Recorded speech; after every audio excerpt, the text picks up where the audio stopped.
This is gonna be a long intro.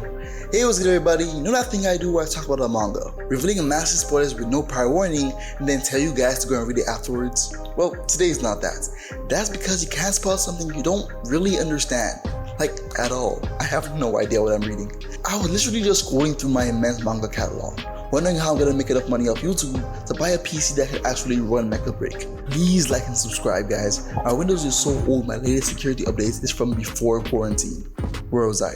Oh yeah, so I stumbled upon this manga called ID Invaded, Break Broken, and I read the first chapter twice. Never in my life have I ever read a first chapter so mental I read it twice before I even read the second chapter. I thoroughly enjoyed it, and it's a good thing I did, because chapters 2 to 14, yes, there are only 14 chapters in this acid trip of a manga. Chapters 2 to 14 were so mentally jarring I couldn't put it down and gave myself multiple migraines trying to wrap my head around it. I think I'm gonna reread it after I'm done making this video, just to try and understand it one more time before I finally give up. And even though this is gonna give me mental whiplash, for your enjoyment, I give you ID Invaded, Break Broken by Otaro Maijo. So our story starts off by confusing one of the characters instead of us the reader. He wakes up in a car, no recollection of his name, no form of identification, and a giant pillar of smoke rising in the distance from a car accident. Are we all on the same page? Yes? Good.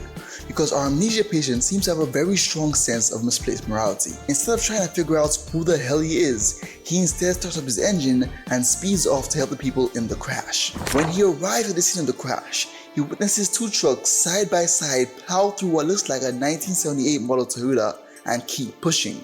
And what does he do when he sees this, you ask? He chases down the two trucks. Still with me? Good. He pulls in front of the trucks in an attempt to get them stopped. The same trucks who just decimated another car, mind you.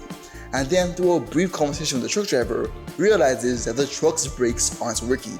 And neither is. In fact, every single person on this highway doesn't have working brakes. I'll say this again for the people in the back. Not a single car on this double-lane, soon-to-be graveyard highway has a pair of working brakes. Move too fast and crash into one of the dozens of wrecked cars in front of you. Too slow and you get flattened by the trucks behind you. Are we still on the same page? Good. Now, while pulling off stunts that will make the entire Fast and Furious crew shed a tear, he still has time to put his car into auto drive mode.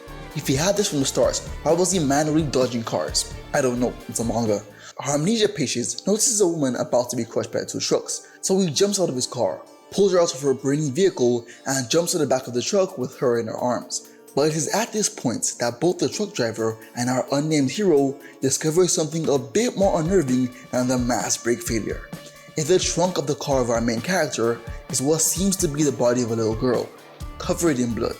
In an attempt to prove to himself that he's not a murderer, he hops into a car and drives towards the open trunk, just as another car slams into him, sending him and his entire vehicle airborne. But while suspended in the air through broken glass and possible brain trauma, he manages to get a good look at the girl's face. And when he does, his memories start to rush back. His name is Takedo, the dead girl in his trunk is named Kaeru, and his job is to solve the mystery of her murder. Why? Because he's a brilliant detective. He then proceeds to crash into the truck and die. And it's with that we're introduced to the real Takedo, a strange device known as the Wakamasubi, the ID well, and 14 chapters of migraine-inducing fun. Yay. Okay, so I'm gonna try and give a brief explanation of certain concepts of the manga. For those of you who want to read it without getting spoiled too much in the main story, I suggest you step off here. So in this world, a special division of the Japanese police force known only as Kura is tasked with hunting down extremely dangerous serial killers. They do this with a device known as the Wakamasubi.